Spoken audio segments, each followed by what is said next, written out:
L'éducation de Barthélemy n'est pas de la meilleure. Elle est médiocre. Tu sais pourquoi? Barthélemy, quand il dit il y a des uns, des autres, maintenant, il n'a pas dit aux Sénégalais, ñom wa taxaw fa lañu bok. Ci catégorisation bobu. Les uns, les autres et les etc. Maintenant, il fallait que moi me dire aux Sénégalais, ñom wa taxaw fa lañu bok.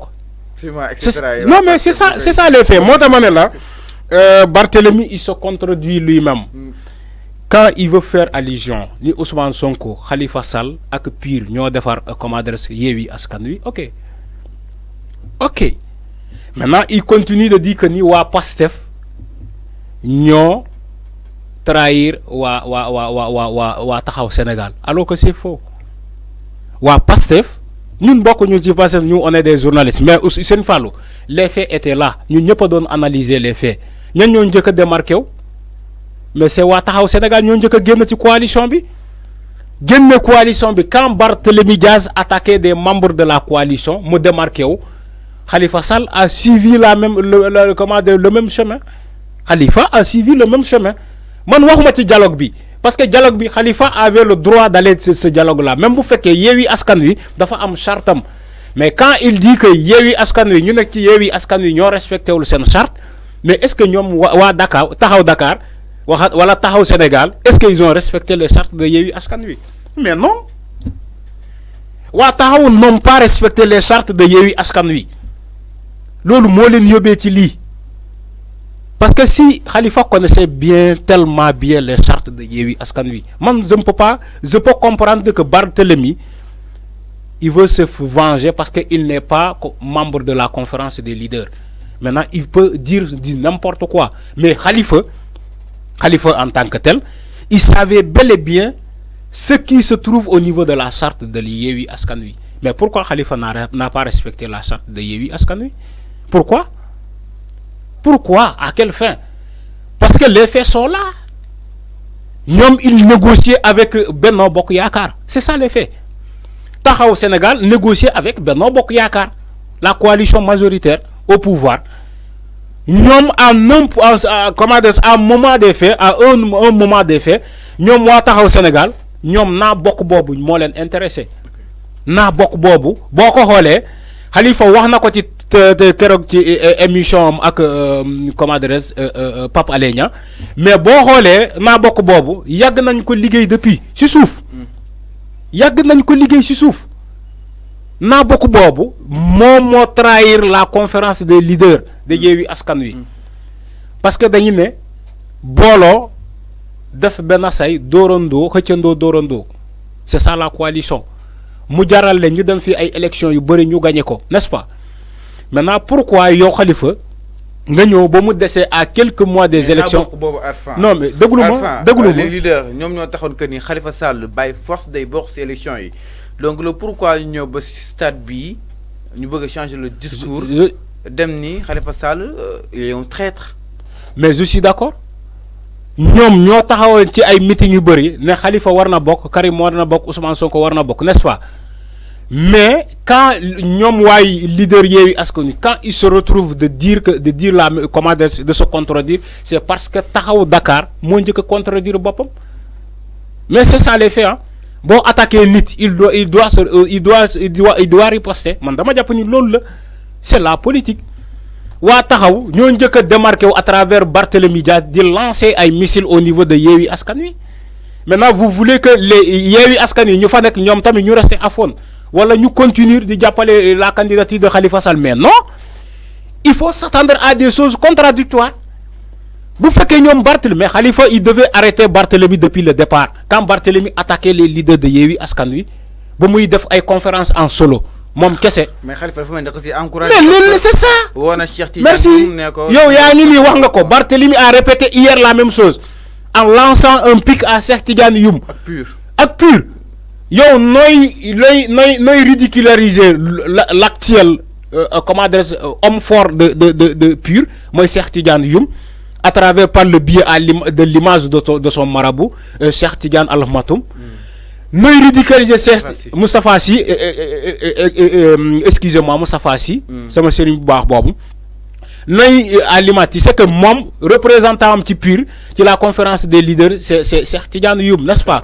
Maintenant Barthélemy looy taxawee di ridiculariser Cheikh Tidiane Youm ba pare nga dugal bataaxal pour mën a gis comment dirais-je Moustapha Sy nga taxaw ne ñii oui ça fait bientôt un mois que j'ai mis dugal naa sama kayit pour gis comment dirais-je Moustapha Sy mais mënuma ko gis yow tu es en train yow yaa ngi faagaagal son poulet yaa ngi traîner à bout en bout son poulet ba pare nga bëgg a gis kilifa gi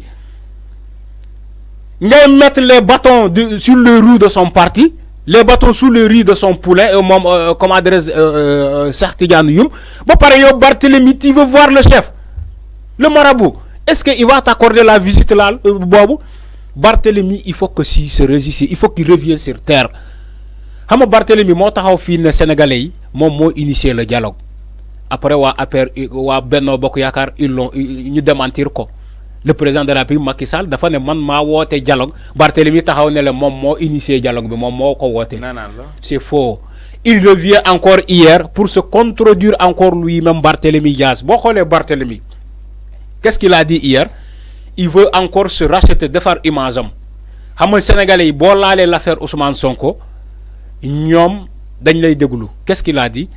dafa ne nit ñi léegi comme Ousmane Sonko mu ngi ci doomu ndeyam mu ngi ci ay xat-xat léegi Sénégalais yi nañu xool kuy génne Ousmane Sonko ci xat-xat bi ndax moom loxoom du si dugg moo tax Barthélemy il veut faire croire aux Sénégalais ni que moom Barthélemy c'est pas Macky Sall qui dirige mais c'est lui Barthélemy qui dirige l'institution.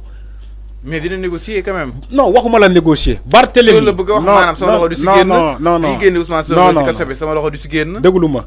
Barthélemy c'est le beau. Mais Barthélemy c'est le kilim. Barthélemy c'est le suffisant. Il est tellement suffisant le gars. Barthélemy sama xarit la mais il est suffisant.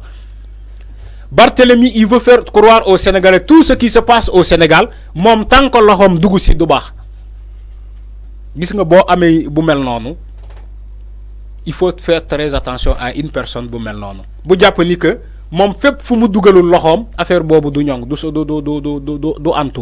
mooy gëm-gëmam. du antu moo tax ma ne la il faut que les gens bàyyi xel Barthélemy lu muy wax. Quand Barthélemy parle, il ne faut pas l'écouter avec xol parce que nous sommes Barthélemy ci diggante bi mais il faut que nous écoutions Barthélemy religieusement ce qu'il dit pour en tirer une conclusion. Okay. Barthélemy quand il parle, tu as l'impression que c'est Barthélemy qui dirige le Sénégal parce qu'il n'a pas quelque chose de tabou dans sa bouche. Barthélemy il fait la loi, il fait la morale à tout le monde. Barthélemy il fait la morale à tout le monde. Est-ce que c'est Barthélemy qui doit faire la morale à tout le monde? Barthélemy moo gën a jàng ñëpp. Barthélemy moo gën a xarañ lépp. Barthélemy moo gën a compétent ñëpp. C'est ce Barthélemy Diaz là qui parle à la face de tout le monde ni que moom Barthélemy fépp fu mu dugalul loxoom foofu du baax. Il faut que ñoom Barthélemy ose dire aux Sénégalais arrêtez leen xawma lan ni man Barthélemy man maa mën a def lii man maa mën a def lii man maa mën a relier tous les camps. Tu es qui Barthélemy? Tu es qui? Tout ça alors tout ça c'est Khalifa Sall. Tout ça c'est Khalifa Sall. Xam nga quand Barthélemy Cheikh Tidiane Youm boo xoolee Barthélemy loolu ba léegi mu ngi koy métti. Le fait que Cheikh Tidiane Youm dem ci l'émission de Maïmouna Ndour Faye waxu fa ni Barthélemy lu mu doon wax ci Ousmane Sonko c'est parce que dafa ne Khalifa Sall mu jaral Khalifa Sall woote pour démentir loolu Barthélemy l'a repris hier ba léegi loolu moo nekk ci xolam dafa nekk ci dëndam il n'arrive pas à digérer ça Barthélemy boo ko xoolee. Mais alors que Cheikh Tidiane Youm dafa doon alerter normalement. Bu fekkee yow. Mais quand même c'était un discours de clarification. Non mais c'est pas par rapport à la position du Sénégal. Khalifa war na ñaawlu dès le départ Barthélemy mécanisme bu mu jëloon gis nga démarqué boobu bu mu jëlee moom moo andi Yewwi Askan Wi lii ba ñu commencé di xuloo di tàmmante ay dëmm lii yëpp Barthélemy moo ko déclenché. Aujourd'hui c'est ce Barthélemy Diaz qui revient bëgg faire la morale aux Sénégalais. Ni Barthélemy Diaz moo gën a rafet ñëpp.